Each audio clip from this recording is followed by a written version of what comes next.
Bertemu kembali dengan saya Fajar Juliansyah pada kanal YouTube Guru BK Zaman Now TV. Dan hari ini kita akan membahas tentang mengenali potensi diri. Namun seperti biasa, mohon berkenan untuk subscribe channel Guru BK Zaman Now TV agar konten-konten seperti ini semakin bermanfaat untuk orang banyak.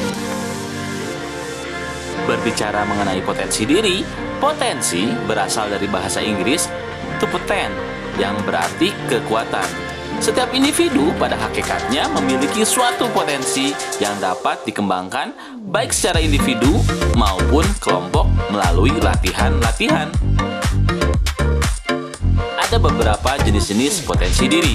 Yuk kita bahas satu persatu. Yang pertama, potensi fisik. Potensi fisik seseorang perlu dipelihara secara efektif. Pemeliharaan ini mencakup pola makan yang seimbang, istirahat dan relaksasi yang memadai, dan berolahraga serta cukup tidur. Yang kedua, potensi mental intelektual. Istilah lain dari potensi ini adalah intelligence quotient atau IQ. Potensi ini berfungsi untuk memecahkan masalah-masalah yang sifatnya kognitif, antara lain menganalisis masalah, membuat perencanaan, membuat karya ilmiah atau karya tulis, dan sebagainya.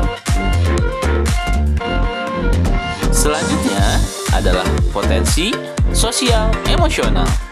Potensi sosial emosional sering juga disebut dengan emotional intelligence. Potensi ini berfungsi untuk memecahkan dan mengatasi masalah-masalah emosional dan sosial, seperti mengendalikan amarah, membina dan mempertahankan relasi dengan orang lain, bertanggung jawab, dan merealisasikan motivasi berprestasinya. EI atau emotional intelligence ini lebih banyak dipengaruhi oleh pola asuh orang tua dan lingkungan. Selanjutnya, potensi spiritual.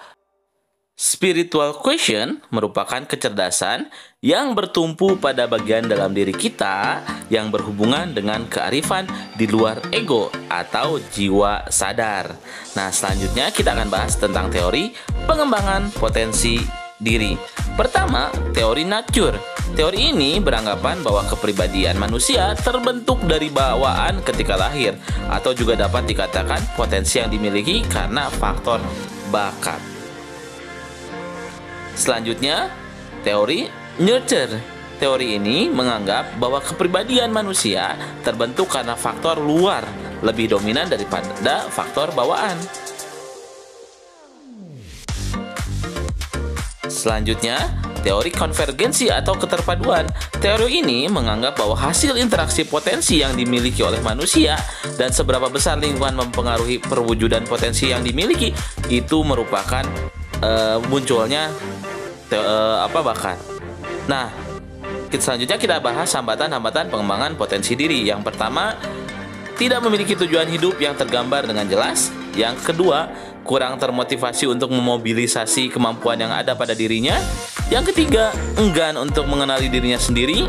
4, tidak mau menerima umpan balik. 5, tidak mau mengambil resiko. 6, takut situasi baru. 7, kurang keyakinan diri. 8, sikap acuh tak acuh. 9, jalan pikiran yang negatif.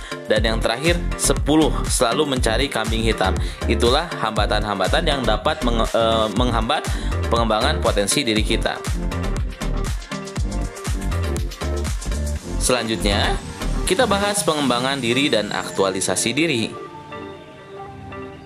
Langkah-langkah diperlukan dalam membuat rencana pengembangan potensi diri. Yang pertama, menentukan sasaran yang jelas. Dalam hal ini, perlu diperhatikan unsur SMART: spesifik, measurable, applicable, realistic, dan time bound. Selanjutnya, menentukan cara menilai keberhasilan. Dalam hal ini diminta untuk membuat tolak ukur tentang keberhasilan dari sasaran tersebut.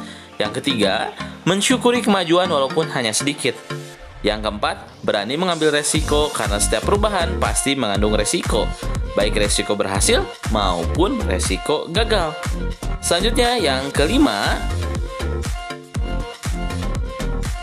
perkembangan diatur oleh diri kita sendiri. Orang lain dapat memberi saran, tetapi keputusan tetap ada di tangan kita.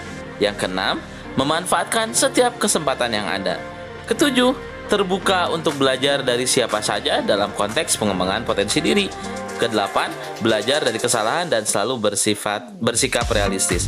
9, jangan hanya bicara, tetapi juga kerjakan yang kita ucapkan.